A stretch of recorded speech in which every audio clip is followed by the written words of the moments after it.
What is up, YouTube fam? Robbie C here. Today we're going to talk about why everyone in the world should either bag something that's extremely overstable or something that's extremely understable. Funsy.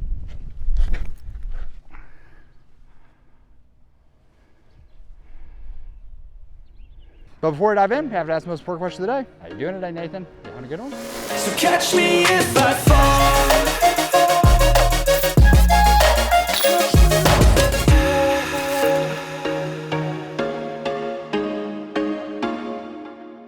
Well, some of you watched that shot in the intro and you're like, why do I need a disc that doesn't go near the basket? Well, I'm going to tell you that the point of that shot may not have actually been to get it near the basket.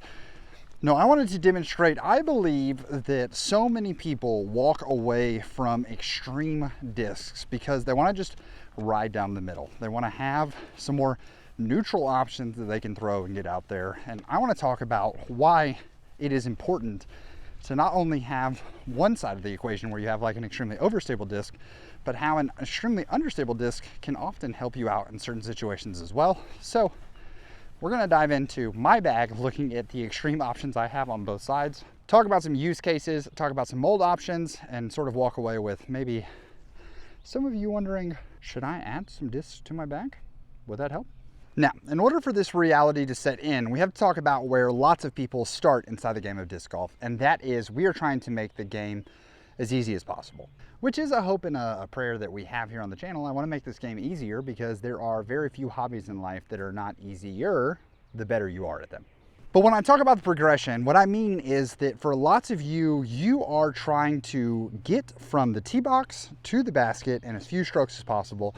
And because we don't necessarily have a large skill set yet, it can become quite daunting to just do that and get the disc that we have to behave a certain way. Is this ringing a bell for anyone? Discs are just hyzering out for you left and right, and you're like, hey, I just want to, start throwing 300 feet and be able to get down most holes at my local course. But there comes a point where we want to spice things up, or we start finding more complicated holes or holes that need a little bit of finessing or problem solving in order to properly score. This is where our more neutral discs can start to have difficulty because we don't have the opportunity to manipulate and create the shots we want by combining two great factors. One, what the disc wants to do, and two, how we throw the disc, influencing it to fly a certain way. Now, both of these are sort of spectrums. We think about it in a manner of how I throw the disc to manipulate it. If I take a disc and I throw it flat on a backhand, it's spinning a certain way because I threw it on backhand that for right-handed backhand players makes it want to go left. And when I throw it flat, I'm letting it sort of fly on the most neutral path as possible. However, when I adjust that and I start putting the disc on hyzer, I'm making it lean into the spin that I put it on. So for right-handed backhand, I'm making a disc want to go even more left, and on anhyzer, I'm making it want to go even more right. You can almost sort of divide this into quadrants and have a lean into spin, lean against spin. And the same thing goes when I flip it on the other side and I have a forehand creating opposite spin that goes another way. But when we flip it and lay it and reverse it, I've got what the disc wants to do. So, neutral discs want to fly on that flat line. And when I have discs that are overstable, they want to lean into the spin that I'm doing, and an understable disc wants to go against that spin. Obviously, when you flip it, this is how we create the variance. And having some discs that do more extreme things allows me the opportunity to throw and lean into creating some different shot shapes. Hole 3 at Magnolia Links Disc Golf Course in Gardendale is a great example of this. The basket sits off to the left. If I'm playing this hole, I don't want to throw necessarily some neutral looking discs because I can't really throw a neutral disc straight at the target because there are trees in my way. I can't take a neutral disc and throw it to the right because there's trees over to the right. So I'm going to hit those trees and have to get lucky and work my way through them. But there's a gap to the right and I want the disc to go left, so I should, in theory, just lean into an overstable option, throw it on hyzer because I want the disc to go left, so I should make a disc want to go really far left. The problem here is that the disc ends up short and left because I actually needed to push forward. So how do I find the balance of this? Well, it's going to be taking something that's understable and wants to go a certain direction and starting it on an extreme the other side. For instance, my funsy flip, if I threw it flat, is going to want to lean right to a good bit. So I'm going to put it on an extreme amount of hyzer and allow this to my angle control is making it want to push a certain way, but it's naturally wanting to go another way. This should, in theory, well, the headwind made it stand up even more. So hey, maybe the backhand isn't it. You guys thought we would just cut that bad throw out. No. Maybe we got to attack it a different way. This is where we can lean on some overstable options. For instance, I have this Lucid X Glimmer Chameleon Felon that when thrown on a forehand, naturally will want to go to the right. But because of this disc, it's very overstable, so it really wants to go to the right. So if I just adjust how I'm throwing it and put it on some anhyzer and pull it, I should have the opportunity in order to pull it down to the left and have it where I'm pulling it in a way to throw it left, but it wants to go right so hard that it should have some flex out opportunity. Or I just throw it straight into a tree. Alas, we've got another opportunity here with the ringer top zone.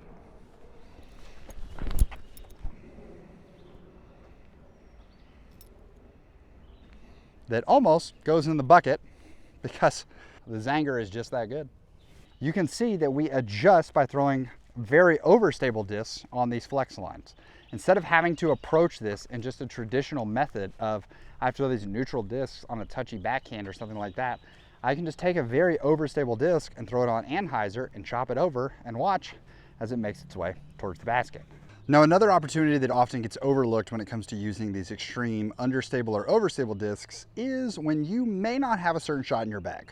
That's right, everybody, I'm looking at you who may not have a forehand developed yet, but you play courses that have forehand lines, or perhaps you don't have a forehand, but you find yourself to be a lefty. These are some tough opportunities to find yourself in. Having discs on the extreme are extremely necessary, especially let's say you're a player that has a natural hyzer release angle. Well, getting a disc that can get all the way over and get that left to right shape for you can feel a little overwhelming. I came into disc golf from Ultimate Frisbee, and for a long time I didn't have a forehand inside of disc golf because I just kept telling myself it's going to ruin my ultimate flick. And because I was a handler for my club team in college, I didn't have the opportunity to let myself embrace that until I got out of ultimate shape and was just playing disc golf, and then I leaned into it. But because of that, I didn't learn a backhand turnover for quite some time.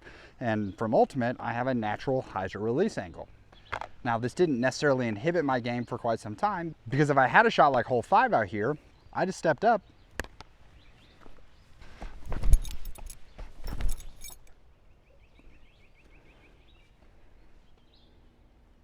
and threw a forehand. But when I got injured and wasn't allowed to throw forehands for quite some time, I had to rely on the turnovers. And I remember stepping up to this for the first time and throwing a pure on a turnover and thinking, wow, this is magical. And it opened up my eyes to shot shapes because sometimes just throwing a forehand on a left to right moving hole for a right-handed player isn't actually the right play.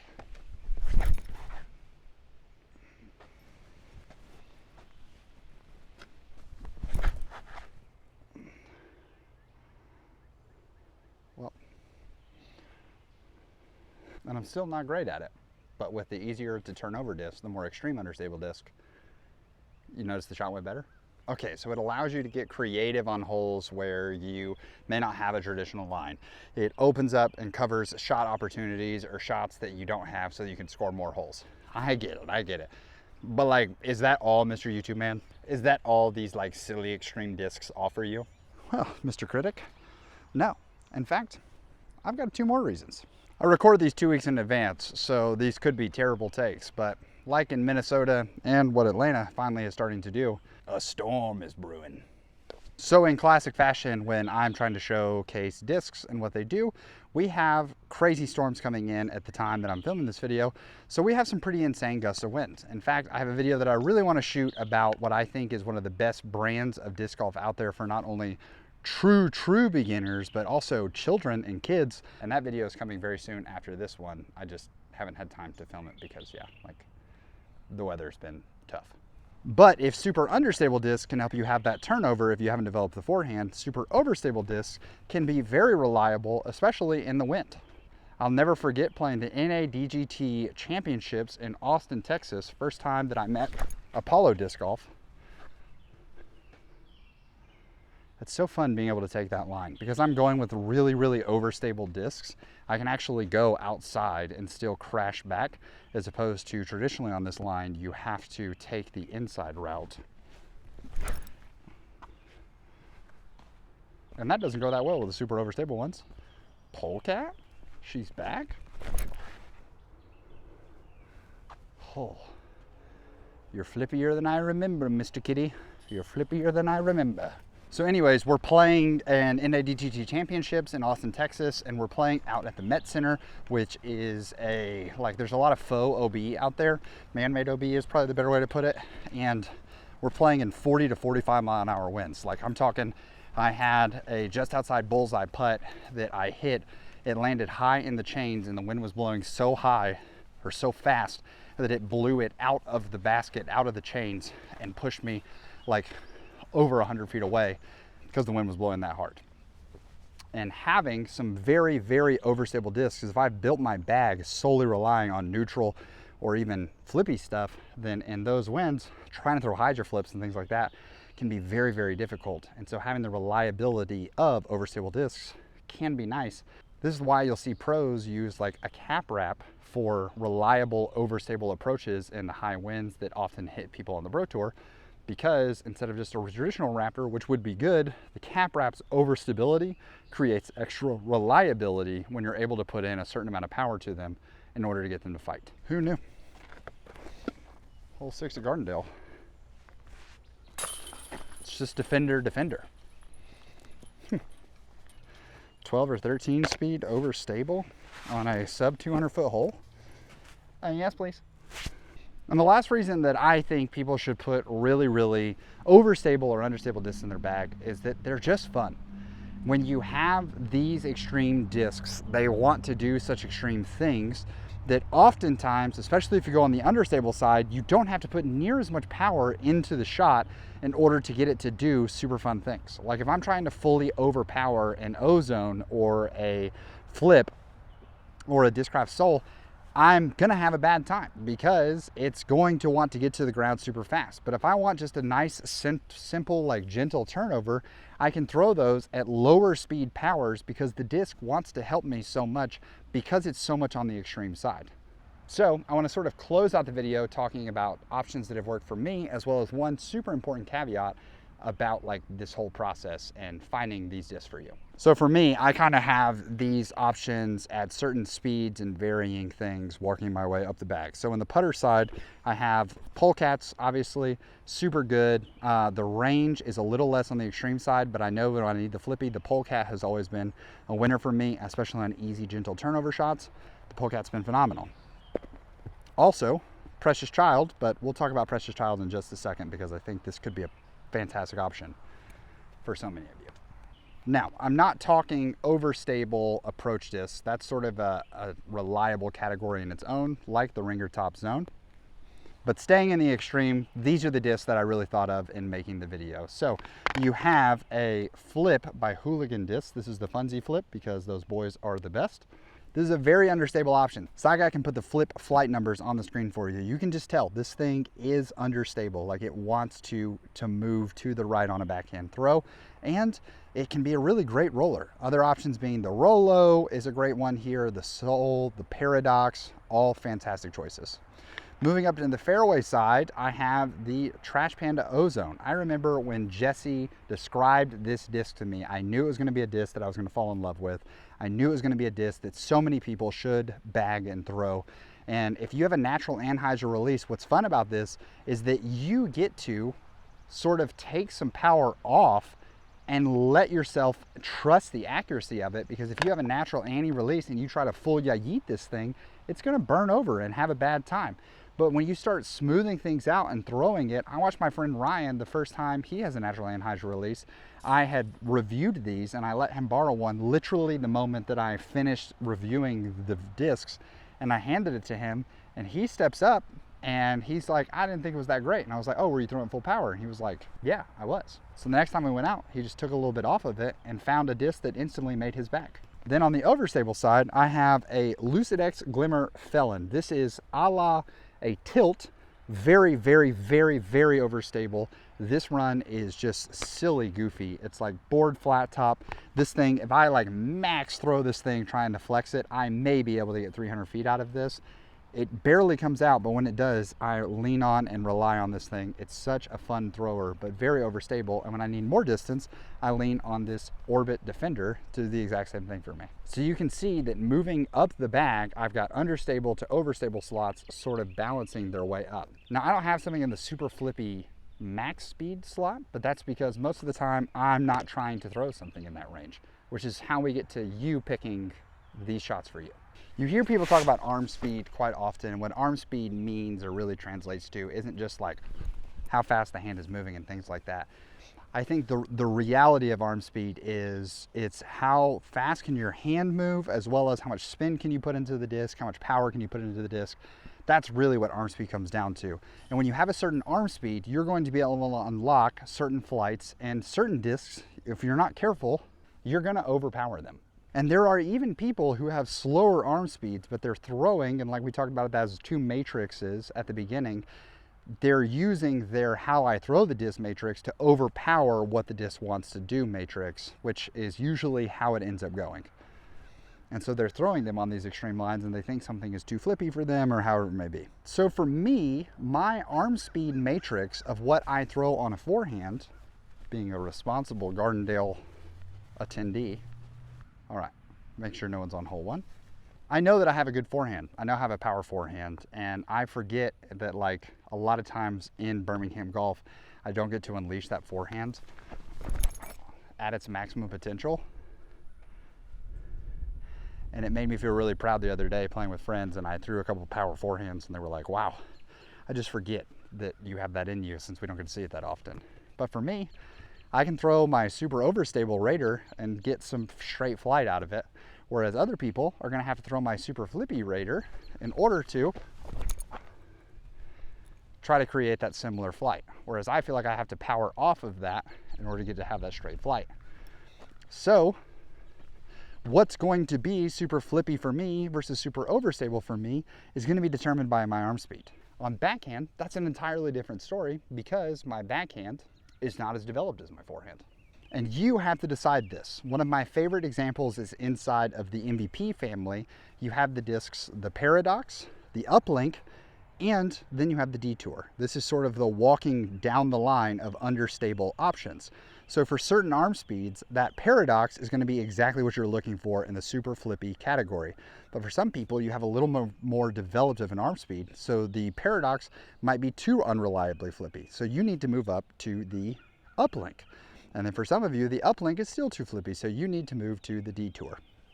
You can see that all three of these are trying to accomplish the same thing, and they accomplish the same slot inside of the bag, but you have to choose based on what your current arm speed is. I would say an example of me sort of prepping for the future here is that I have an A5 in my throwing putter slot. And this A5 currently has some stability to it, but it's not like it's super beefy or super overstable. And what's really fun here is that as I continue to increase the power gains from Clint, I am seeing that it's becoming a straighter option, but it still has reliable fade there at the end of the flight. So for right now, does it serve the purpose of what I want that slot to be? Probably not, but I'm banking on the future. However, in the meantime, I still have straight pig in the bag that if I need a longer looking flight, I can get a longer flight out of that disc, because I can't always just look to the future and hope that one day things are going to sort themselves out. I have to be a realist and accept what my current arm speed's doing and pick discs that work according to it, so that I'm not just super frustrated while I'm sort of trying to gain distance and work on my game, because I'm not only inconsistent in how I'm throwing the disc, but I'm not getting consistent flights out of the discs in the way that I expect them to react. We have to sort of accept and then adjust later on in the future. Now, the last piece that I'll talk about in finding the extremes of your game is finding some discs that you sort of beat into becoming a more extreme version of themselves. For me, probably the disc I'm most known for, and this specific one I know, Precious Child. This is a Ricky Pro pig. This is a 2020 tour. This was the 2020 Tour Series run. And when I first discovered pigs, I had an R Pro pig, and then I read that, hey, this run had just come out that was super good. And so I went and bought 2 of the Ricky 2020 Tour Series run. I used one of them for a couple months, and I remember playing Hansville, the Lion's Den, hole, I believe it is 18, because I think it's a 19-hole course. But the bucket is down by the water, and sure enough, I went to throw a hyzer approach forehand, and the wind caught it and carried it straight into the water. It died that day. I never got it back. This one went in my bag. And outside of a brief stint where I was on the verge of joining Team Dynamic, this guy really hasn't left my bag ever since. So, does this fly like a pig? Let me show you. A pig is traditionally an overstable putt and approach disc, which means that when you throw it out, especially on a right-hand backhand, it's going to hold straight for a tiny bit, and then it's going to fade reliably and fall to the ground. I carry 3 of my overstable putt and approach discs in the bag because they're all seasoned in, with Precious Child being the flippiest. This is my most overstable. You can see it holds straight, and then it fades and falls to the ground. This is straight pig. I pulled a little more to the right, but you can see that I've been pulling it. It doesn't really have a lot of fade left in it. It just has some torque resistance because it's a pig. And now, Precious Child.